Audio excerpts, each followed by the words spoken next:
Ayan mga kare-contek, meron tayong bisita na vacuum cleaner. Vacuum cleaner. Ayan o.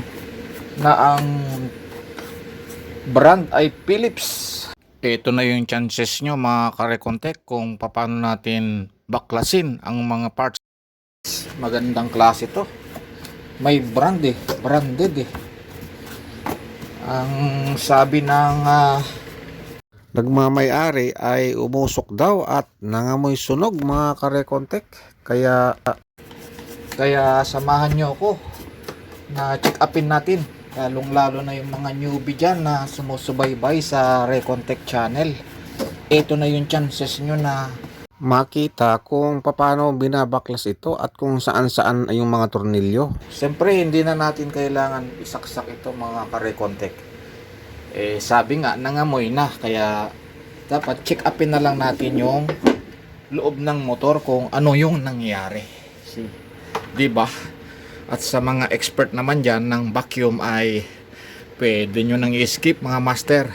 Ito ay para sa mga newbie lang na sumusubaybay sa Recontek at sa mga viewers ko na din kung sino man yung mga nanonood at tumatangkilik sa Recontek channel. Ayan. Tanggalin muna natin to mga ka-Recontek. Ayan, natanggal. Ipe-press mo lang to. Dalawang gilid mga newbie ito ay matatanggal na. May konting puwersa lang ba para hindi sagabal sa ating paggagawa. Ito na siya. At kung paano umpisahan ay hindi ko pa alam. Kaya What? aralin natin. Ayun. Pipindutin mo lang dito. Press mo lang to. Pipress mo lang na pa ganyan. Open na siya. Ay punong-puno ng huwag natin pakialaman yan. Punong-puno na eh. Yan. Tanggalin muna natin. Yan. So libre na. Tapos paano ba ang mag-umpisa? Ito may mga tornilyo dito. Yan, may tornilyo dyan. May tornilyo din dito. At hanapin pa natin yung ibang tornilyo. Ganun na nga lang. Ano pa yung ibang tornilyo dyan? Hindi natin makita. Ito naman yung adjustment ng speed. Mga kare-contek at mga newbie ito. Speed. Habang nilalakihan pagkanan ay lalong bumibilis. Okay. So sa medium lang tayo. Ito pa yung dalawang tornilyo mga kare-contek. Ito nagtatago. Yan, bali apat yung tatanggalin natin. Okay. Paano naman natin matanggal yon? Kaya so wala tayong access, di ba? Dapat may access tayo dito para matanggal natin. At syempre kasama na rin yung pag-check up natin, brushin na rin natin yung mga alikabok para pag nakita naman ni customer yan, tutuwa yun. Ang dumi-dumi kong dinala. Sasabihin mo, ang dumi-dumi kong dinala. Pagbalik ay napakalinis na. Hindi nga lang nagawa. Mga ganun ba? Hindi nga lang nagawa. So, special yung kanyang tornilyo mga kare-contek. Hindi siya screwdriver o screw head. Hindi siya ganon. Ano yan? Bulaklakin. So, hahanap pa tayo ng ating gamit na bulaklakin. So, eto. Dahil bulaklakin siya, maghahanap tayo ng mag-aakma doon sa kanyang tornilyo. Ayan. Hanap muna ako mga guys at mga newbie. Hanap muna tayo dito. So ayan, nakaharap na tayo. Umpisa na natin. Tingnan natin kung talagang sure na nga na ito yon. Ayun, kumakapit naman. Sa katunayan ay maglalabas na ako ng isa. Eto na. Di ba? Success na yung isa Kaya ituloy ko lang ha. Kung gusto niyo ituloy yung nood lang kayo. At hanapin natin kung paano natin ma-access yung motor. Kasi hindi natin yan mabubuksan kapag hindi natin natanggal ang mga ito. Yun ang problema natin kung paano tanggalin ito. Isip muna tayo. Wag yan. At saka syempre gusto natin i-share din yung model, information na mahalaga dito sa ating vacuum. Ayan. So 1,800 watts siya mga ka-Recontech, at saka 2,000 yung maximum daw. Tapos yung voltahe niya ay 230 to 240. Sus, 230 220 lang tayo sa ating Meralco. Pero subukan pa rin natin yan kasi malapit naman minsan nag 230 din naman tayo. Sukatin natin mamaya, diyan natin malaman. So eto, dito tayo susungkit. Meron siyang bukasan dyan sa ilalim itong kabin lang to. Okay, ayan mga ka-Recontech. Ayun tanggal na ayan, natanggal. Tapos mayroon siyang takip para sa motor. Cleaner ng motor. Daming alikabok.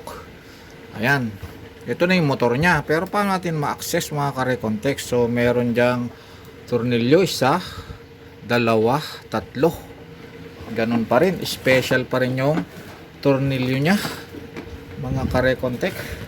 So ito lang yung kailangan natin, special tools. Mayroon tayo niyan special tools yan. Yung mga expert dyan, wag na kayong mainip. Skip na lang kayo sa aking video. Alam ko naman na ito ay napakadali lang sa inyo. At para itong video na ito ay inireregalo ko sa mga newbie at saka mga daddy na rin na gustong mag DIY ng kanilang vacuum. Marami dyan yung mga may alaga na pets, sigurado yan may vacuum yan. Pagka ganitong nag-uusok-usok na po yung vacuum nyo, ay huwag nyo na pong piliting gamitin. Pwede na nyo ipa-check up kay dad kung ano yung problema niya sa loob. So ito na yung chances na mapanood nyo kung paano natin itatakil itong nangamoy usok daw, sabi ni customer. Kaya nabalitaan niya dito sa Recontech channel na nagre-repair tayo ng mga vacuum. Kaya pina-check up niya. Actually naman dito sa shop ni Recontech, pagka hindi po nagawa at wala naman tayong ikinabit-kabit na mga pyesa, ay hindi na natin dapat singilin si customer kasi hindi naman nagawa. Nag-effort na nga siyang dalhin dito sa shop natin. Binitbit niya to, sinakay pa niya sa kotse niya o e-bike. Di ba? Para lang madala dito, tapos i-charge mo pa. Dapat ay hindi na. Ako naman ay hindi na nagcha-charge kapag hindi natin nagagawa. Kahiya-hiya naman kay customer. Ano na sunod? Natanggal na natin. Hindi na natin alam ang sunod. Yun. Galing, high-tech pala to.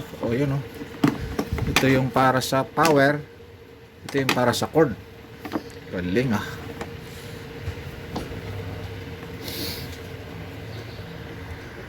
So ayan mga ka-Recontech, ibabahagi ko lang kung paano ko nabuksan ito, at medyo tricky yung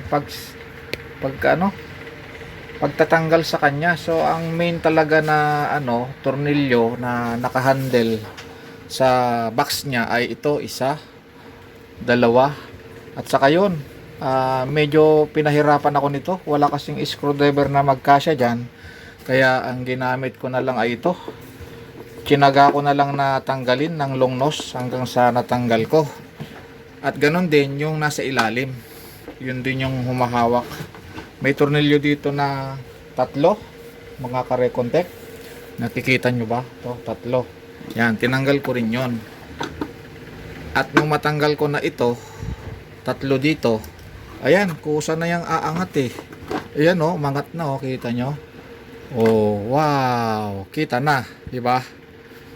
So ayan ang naibabahagi ko mga newbie. At kita nyo naman ay akin na natanggal.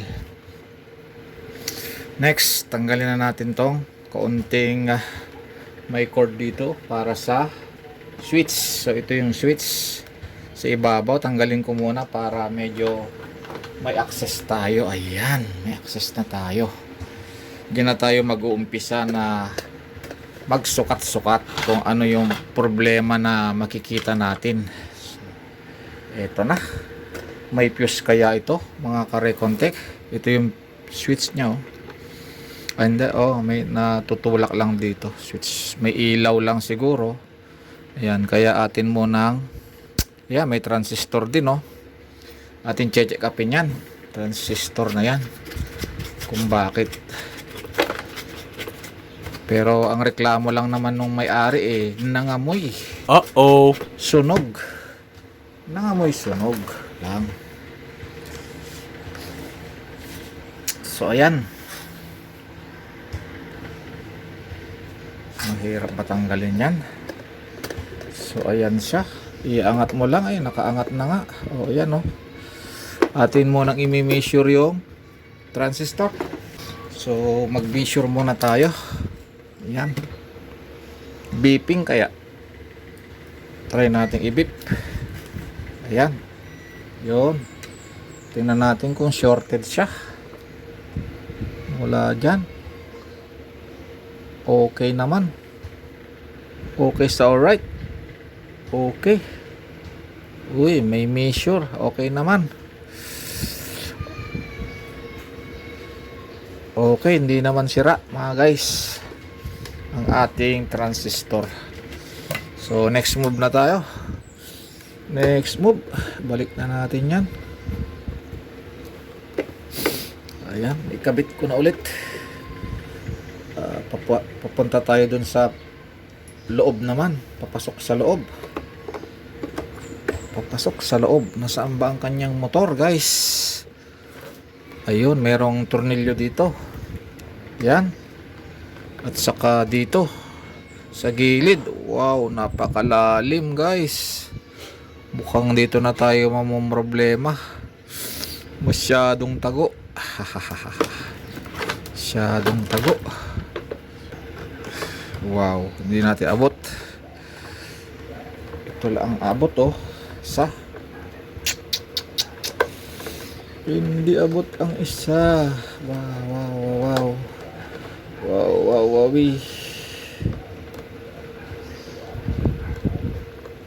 Ayan. Natanggal ko na yung isa. Guys, ayan. Oh. Ito na lang isa. Nasa gilid.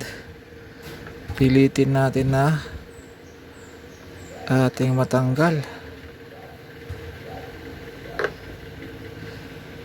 Yun. Baka naman susunod siya. Subukan ko lang. Ayan o. Hindi nyo makita. Medyo ako na lang muna. Ayun, sumunod o.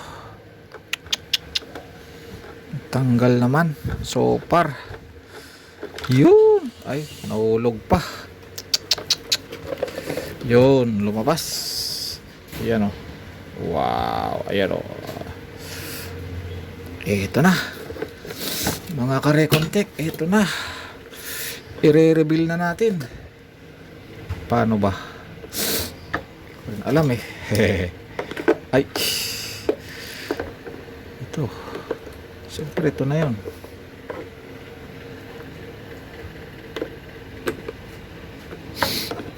Aha. Ayaw. Ayaw. Ayaw din. Uh-oh.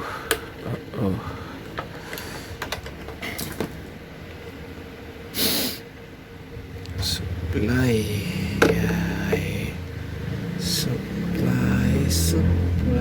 Mayroon pa doon sa pinakalalim pala guys. Isa. Dalawa yata. Sana hindi na yon. Okay, tingnan muna natin kung paano baklasin, then share ko sa inyo.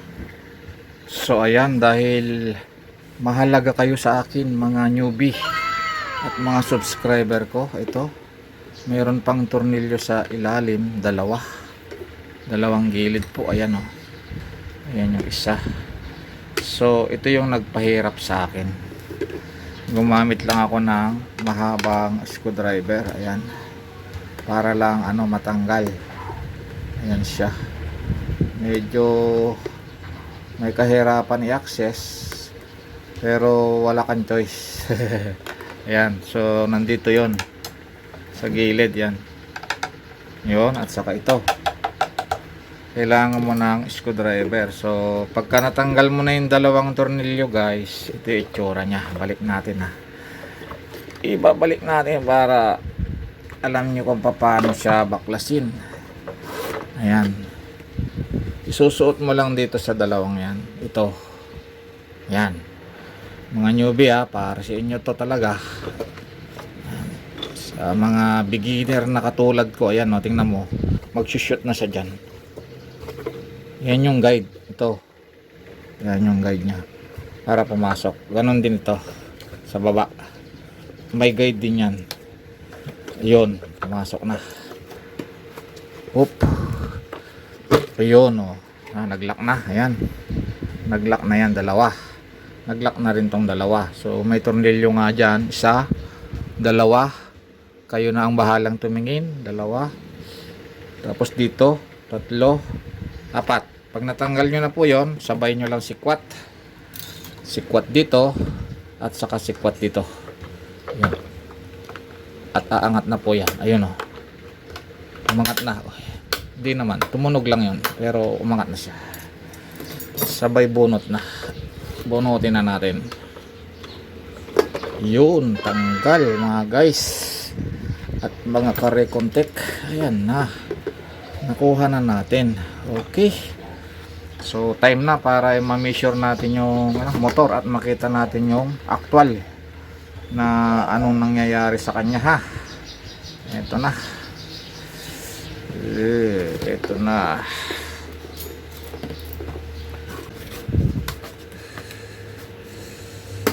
Yun, tanggal.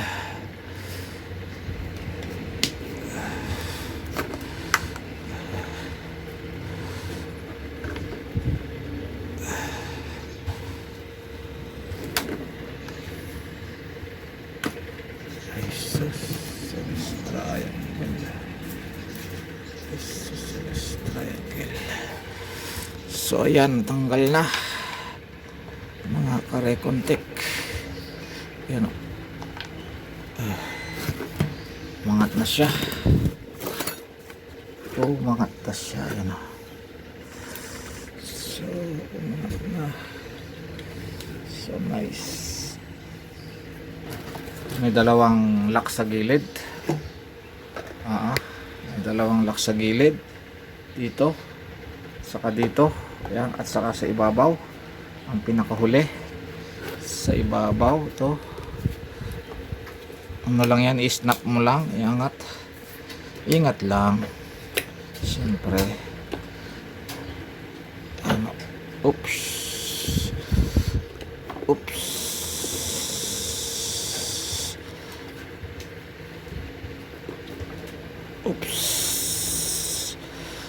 ayan, ay nako, talaga naman hirap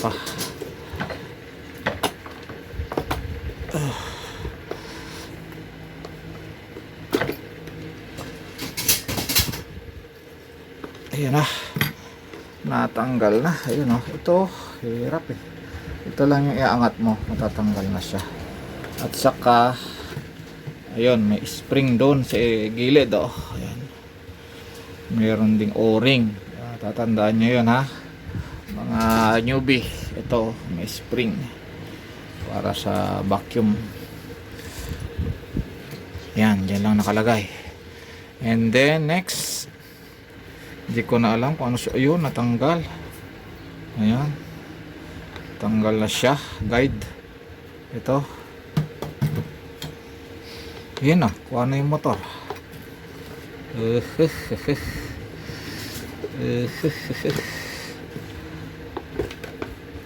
Dapat makita natin yung appearance ng motor, guys. Ayan, nagpakita naman na. Makikita ba natin? Makikita ba natin? Ayan na. Hubarin natin. Ayan. Unti-untiin natin hubarin. Ayan na.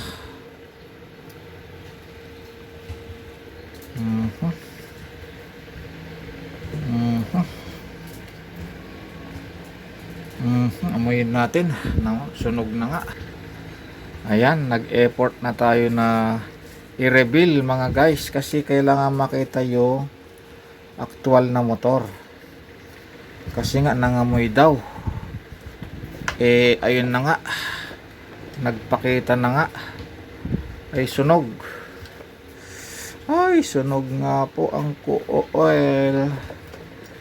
Sunog ang co-oil. Okay, pakita natin na ayos. Ipakita ng mundo. Ano ba yun, no? Kita nyo yung coil. Oh my god. Okay na. Ayun, no? Ayun. Kita nyo yun, kulay. Ayun, no? Ayan. Kita nyo yan, nasunog. Ay sunog nga. Lahat ng winding sa kabila. Tingnan natin yung kabilang winding kasi dalawa yan eh. Ay ganun din. Ayun. Sumilip. Ayun o. Yan.